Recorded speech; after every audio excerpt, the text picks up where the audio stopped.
Good evening. This is All India Radio and I am Nishit Kumar with the news at 9.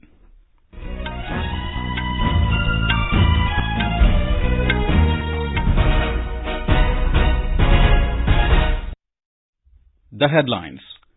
India and Myanmar to further strengthen bilateral relations, 10 agreements signed in various fields including infrastructure and energy. New Delhi condemns Organization of Islamic Cooperation statement on Delhi violence as comments are factually inaccurate and misleading. India working to be a major exporter of defence equipment, says Defence Minister Rajnath Singh. Finance Minister Nirmala Sitharaman says reach of banking will be increased in Assam, especially in tea garden areas. Delhi Police says situation normal in Northeast Delhi, forms 2 SITs to investigate violence, and Malaysian Parliament to elect new Prime Minister on Monday.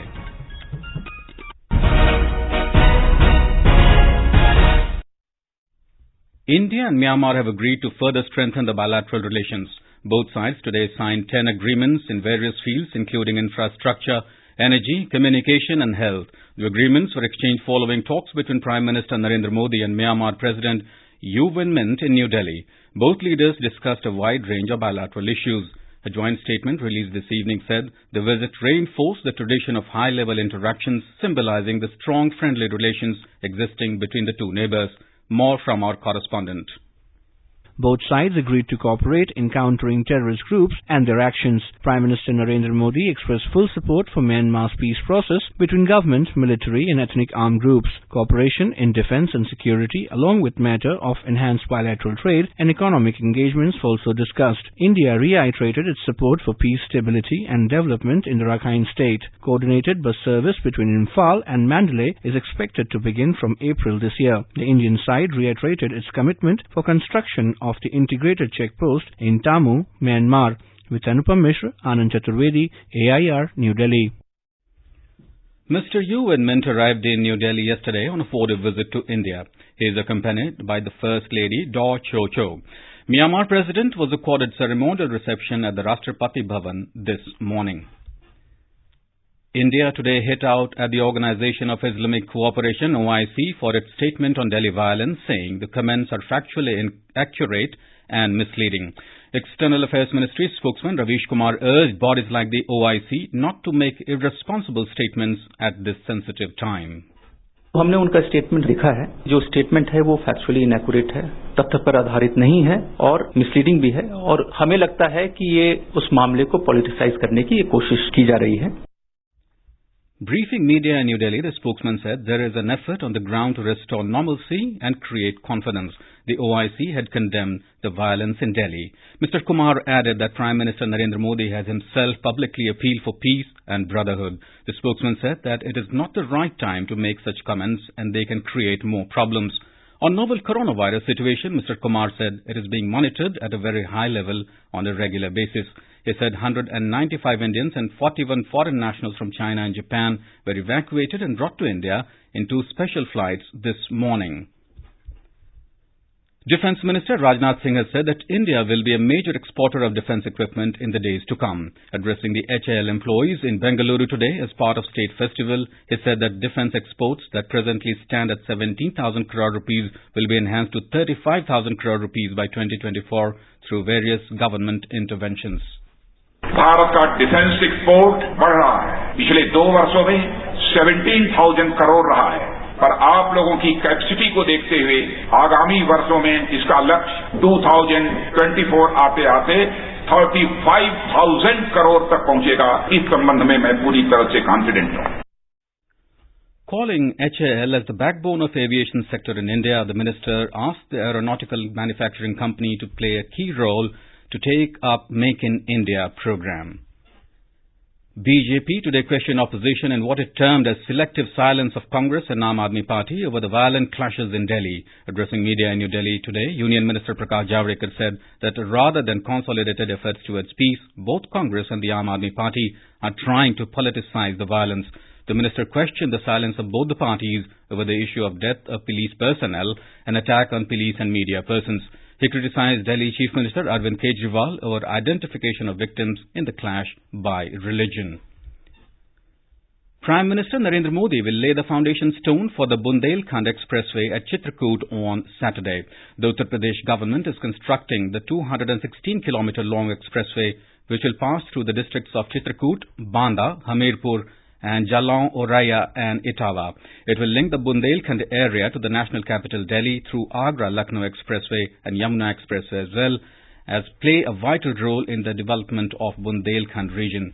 Mr. Modi will also launch 10,000 farmer producer organizations, FPOs, all over the country at Chitrakoot. The Prime Minister will also distribute assistive aids and devices to senior citizens under the Rashtriya Vayoshri Yojana and Divyangjans under the Scheme of Assistance to Disabled Persons for AIDS and Applications, ADIP, at a mega camp at Prayagraj, Uttar Pradesh on Saturday. In the mega camp, over 56,000 assistive aid and devices of different types will be distributed free of cost to over 26,000 beneficiaries. The cost of the aids and devices is over 19 crore rupees. Union Minister for Road Transport and Highways Nitin Gadkari has said that fundamentalist terrorism is the biggest problem in the world, and not only India but the whole world has been the victim of the menace. Addressing the closing ceremony of the two-day Savarkar Sahitya Sammelan in New Delhi today, Mr. Gadkari said progressive democratic nations are uniting to fight against terrorism. आज दुनिया दो भागों में बटी हुई है। एक है फंडामेंटलिस्ट, टेररिस्ट, आतंकवादी, और दूसरी तरफ सहिष्णु, सहजता, सर्वसमावेशकता, इसका आधार लेकर डेमोक्रेटिक वैल्यूज के साथ हम सब मिलकर रहेंगे कहने वाला एक विचार प्रवाह है। और इसलिए आज की स्थिति में हमें सर्वसमावेशक, प्रगतिशील होती हुई भी और सही अर्थ में सर्वधर्म समभाव, सब धर्मों का सम्मान करते हुए सबको साथ लेकर आगे जाना है। Union Finance Minister Nirmala Sitharaman has said that reach of banking will be increased in Assam with special emphasis on the 17 districts in order to cater to the tea garden areas. While addressing a press conference in Guwahati today, the minister said that she has directed the banks that all accounts of tea garden workers should be made compatible for effective implementation of direct benefit transfer. Our correspondent filed this report.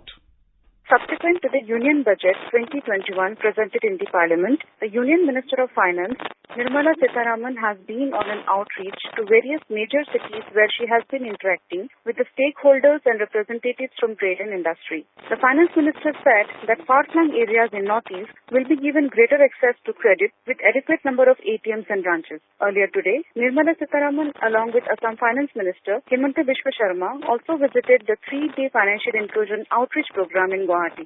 The Union Minister said that contribution of banks will be immense in fulfilling Prime Minister Narendra Modi's dream to develop Northeast. For All India Radio, this is Nazmi Sarkar from Guwahati. This is All India Radio giving you the news. For quick news updates, visit our News on AIR app and follow us on Twitter at AIR News Alerts. You can also visit our website www.newsonair.com. Delhi police has said that the situation in the violence-hit northeastern part of the city is normal and under control. The death toll in the violence has gone up to 35. It said more than 100 people have been arrested in connection with violence. Special Commissioner of Delhi Police, F.N. Srivastava, said the situation is returning to normal. Delhi Police has also transferred the Northeast Delhi Violence Probe to the Crime Branch and formed 2 Special Investigation Teams, SITs, for comprehensive and effective investigation. The first of these SITs will be headed by Deputy Commissioner of Police Joy Tirke and the other one by DCP Rajesh Deo. The Home Ministry has said that adequate strength of security forces have been deployed in the violence-hit areas. The Delhi High Court today has asked the centre and police to file the replies to the PIL seeking lodging of FIRs against 3 BJP leaders for allegedly making hate speeches within 4 weeks. A bench of Chief Justice D.N. Patel and Justice C. Hari Shankar allowed impleadment of the centre in the PIL seeking lodging of FIRs and arrests in Northeast Delhi where communal violence has erupted over the amended citizenship law. Solicitor General Tushar Mehta told the bench that as the centre is responsible for maintaining law and order in Delhi, it be made a party in the matter which was allowed by the court.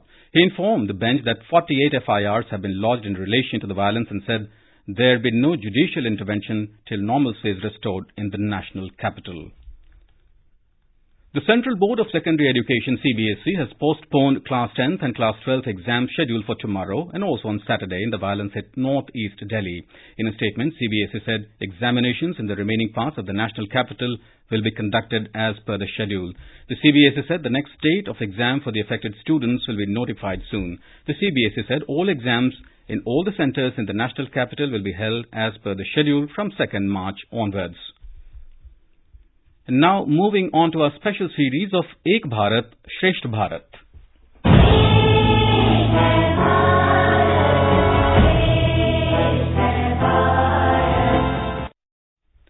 Nagaland has been paired with the state of Madhya Pradesh under the Ek Bharat, Shresth Bharat program. Our correspondent filed this report.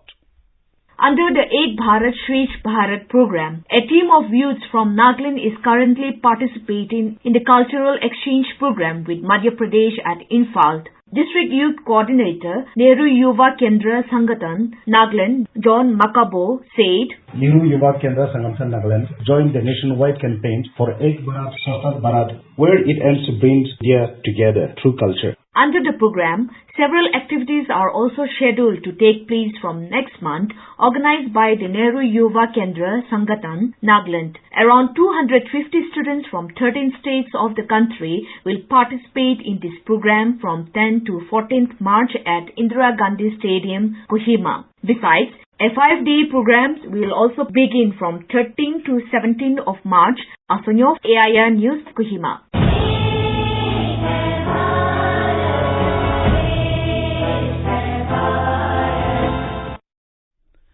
The ITBP quarantine facility at Chawla camp in New Delhi is again housing another batch of 112 people from today who were brought from Wuhan in China. The group includes 76 Indians and 36 foreign nationals, including 8 families and 5 children.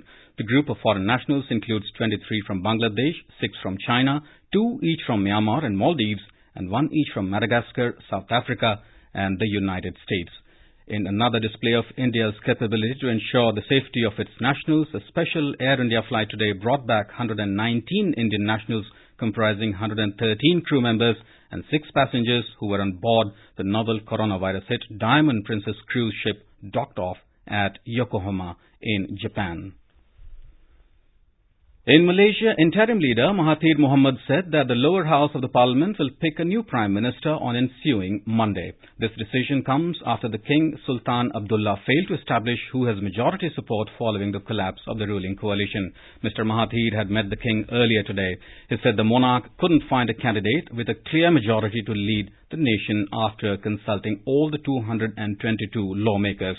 If the voting ends in an impasse, a snap election will be called.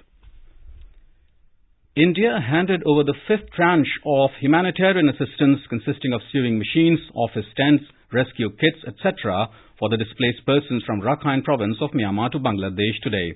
High Commissioner of India to Bangladesh, Riva Ganguly Das, handed over the relief material to Bangladesh Minister for Disaster Management, Inamur Rahman, in Cox's Bazar.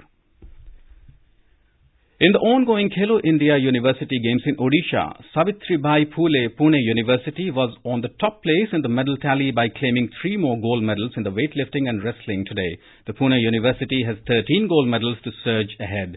Mahesh Datta Asavale clinched gold medal in the men's 67 kg and Prajakta Ravindra Khalkar won gold medal in 64 kg weightlifting.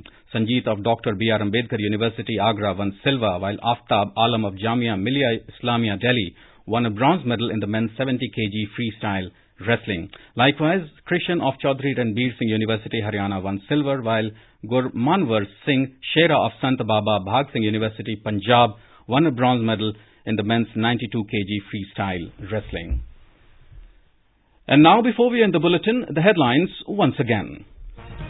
India and Myanmar to further strengthen bilateral relations, 10 agreements signed in various fields including infrastructure and energy. New Delhi condemns Organization of Islamic Cooperation statement on Delhi violence, says comments are factually inaccurate and misleading. India working to be a major exporter of defense equipment, says Defense Minister Rajnath Singh. Finance Minister Nirmala Sitharaman says reach of banking will be increased in Assam, especially in the tea garden areas. Delhi Police says situation normal in Northeast Delhi, forms 2 SITs to investigate violence, and Malaysian Parliament to elect new Prime Minister on Monday. For details of this stories and more, Log on to our website newsonair.com and News on AIR app. And that is all in the news at 9. Good night.